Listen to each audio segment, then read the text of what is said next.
টোলমোল দেওয়া লাগে নাকি? বাইকের টোল আছে কিন্তু আমি নেই না। আর এইটাই মেবি ময়মনসিংহ ব্রিজ, ময়মনসিংহের এটি হচ্ছে সেই বিজয় 71 ভাস্কর্য যেটা আমরা সাধারণ জ্ঞানে পড়ি। চাকা ফলো করতে করতে কিছুক্ষণ পর চাকার তলে ঢুকে যাবেন। এলে ভাইয়া থাকো ভাইয়া, অনেক না অনেক করছো ভাই, অনেক করছো সত্যি বলতে, তোমরা যা করছো অনেক করছো ভাই। ফাইনালি শেরপুর সদর থেকে আমরা বেরিয়ে গেলাম। অ্যান্ড ধন্যবাদ রিফাত এবং রিফাতের যে ফ্রেন্ডরা কালকেও আসছিল আজকেও আসছে, তাদেরকে মানে বলে বোঝাতে পারবো না যে কি পরিমাণ হেল্প করছে তারা আমাদের। বেসিক্যালি কালকে ছিল ইউসিএল ফাইনাল, আর যেহেতু রিয়াল মাদ্রিদের ফ্যান, সো ইউসিএল ফাইনাল তো কোনোভাবে মিস করা যায় না। খুবই কষ্ট হয়েছে খেলা দেখতে, কেননা মানে সকাল সকাল উঠে সারা দিন ঘোরা লাগছে, ঘোরার পরে রাতে অনেক টায়ার্ড ছিলাম, তবুও ইউসিএল ফাইনালটা দেখলাম।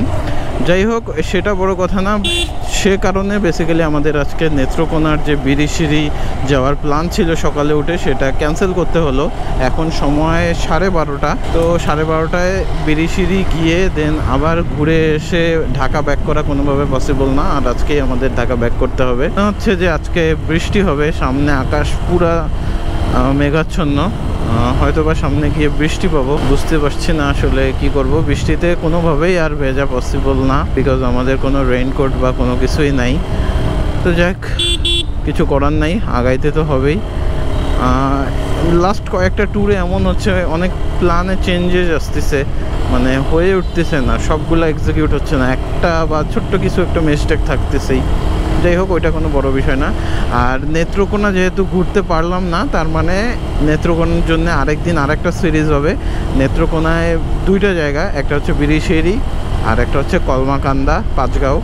সো এর পরের দিনে যেটা আমরা করব, কলমাকান্দা যাব, পাঁচগাঁওয়ে যাব।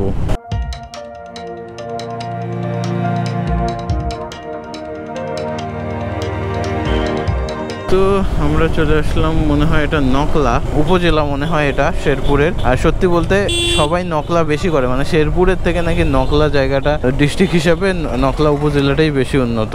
দেখা যাক, যেইটুক বোঝা যায় আসলে। হ্যাঁ, শেরপুরেও যেমন ডিস্ট্রিক্টটা ছোট, অল্প একটুর মধ্যে সব কিছু, নকলাতেও মনে হচ্ছে যে সব কিছুই সেমই মোটামুটি। আমরা এটা কোন মোড়ে চলে আসলাম? শম্ভুনাথ গোলচত্বর।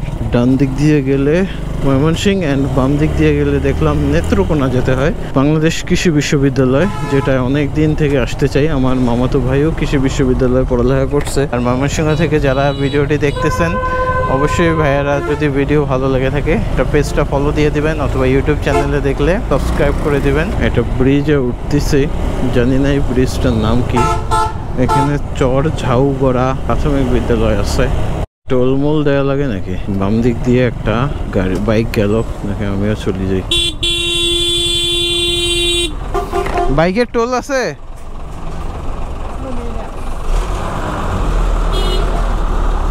মানে আছে, নেয় না।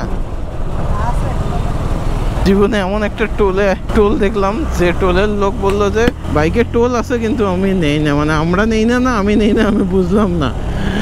ও মাই গড, ভালো এরকম যদি প্রত্যেকটা টোলেই বাংলাদেশে থাকতো যে বাইকের টোল আছে ঠিকই কিন্তু নেই না। আল্লাহ, না এই গাড়ির পিছনে যাওয়া যাবে না। দেখছেন, একটা মানে বড় গাড়ির পিছনে যাওয়ার ডিমেরিট, ও কিন্তু ঠিকই ভালো ভালো রাস্তা দিয়ে যাচ্ছে, আর আপনার যেহেতু ভিজুয়াল নাই সেহেতু আপনি মানে খারাপ রাস্তাগুলো অ্যাভয়েড করতে পারছেন না, কেননা ইনস্ট্যান্ট গতির কারণে। সো এই জন্যে সবসময় দেখছেন ও সবসময় খারাপ রাস্তা অ্যাভয়েড করে চলবে, সব সময় দেখেন, সব সময়। সো আপনাকে কি করতে হবে, ওর পিছনে না গিয়ে আপনি দেখতে পারেন সামনে অনেক দূর, সেই রাস্তা দিয়ে আপনাকে যেতে হবে। আর অনেকে বলে যে চাকার পাশ দিয়ে যেতে, কেননা মানে গাড়ি যারা চালায় 4 চাকা, তারা চায় না তাদের চাকাটা গর্তে পড়ুক চাকার উপর দিয়ে।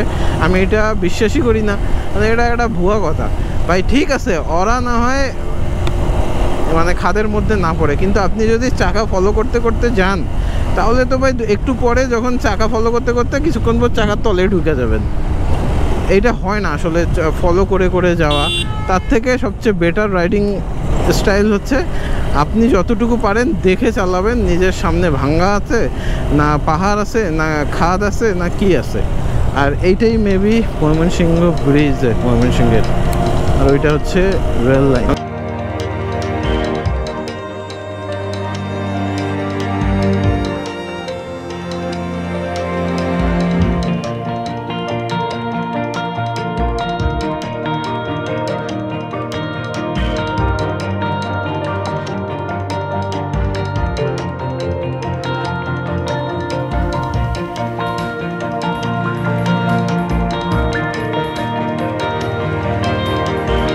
তো বর্তমানে চলে আসলাম বাংলাদেশ কৃষি বিশ্ববিদ্যালয়ে ময়মনসিংহে। আর এটি হচ্ছে সেই বিজয় ৭১ ভাস্কর্য, যেটা আমরা সাধারণ জ্ঞানে পড়ি। অ্যান্ড তারই পিছনে দেখতে পাচ্ছি শিল্পাচার্য জয়নুল আবেদিন মিলনায়তন। আর প্রথমে দেখলাম কয়েকটা মেয়েদের হোস্টেল। যাই হোক, একটু ঘুরছি ওই সাইড দিক দিয়ে ঘোরাঘুরি করে এখন আমরা ব্যাক করব।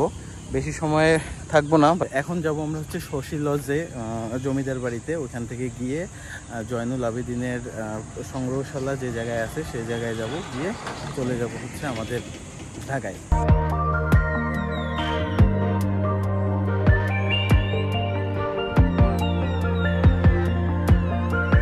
তো এখন আছি শ্রীপুর গাজীপুরের দিকে। বিশ্ববিদ্যালয় থেকে বের হয়ে সাকিব বলল, ভাই আমি একটু বাইক চালাই। তো ওকেই বাইক দিয়ে বললাম যে এক টান দে, ঘন্টাখানেক বাইক চালা। তো এক টান দিয়ে আমরা শ্রীপুরের দিকে চলে আসছি। আর এখন মোটামুটি আমাদের ব্লগ বুঝতেই পারছেন শেষের দিকে।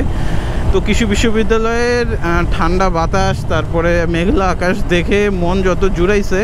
জাস্ট ত্রিশাল পার হয়েছি, গরম গরম ভাব শুরু হয়ে গেছে। মানে মনে হচ্ছিল যে কোনো আশেপাশে কোনো গরম ফ্যাক্টরির বাতাসগুলো আমাদের শরীরের দিকে আসতেছে। সব কিছু মিলে আসতেছি এখন অসহ্য গরম। ঢাকার দিকে যত ঢুকতেছি তত গরম ফেস করতেছি। তো আজকের ব্লগটা এ পর্যন্তই শেষ করে দিলাম। 3টা পার্ট দেখতে পেলেন, আশা করি 3টা পার্টে আপনাদের ভালো লাগবে। অ্যান্ড যদি ভালো লেগে থাকে তাহলে ভিডিওটা শেয়ার করে দিবেন।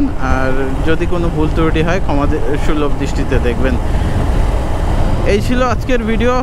দেখা হবে পরের কোনো গন্তব্যে অজানা কোনো কথা নিয়ে। টিল নাও, আসসালামু আলাইকুম।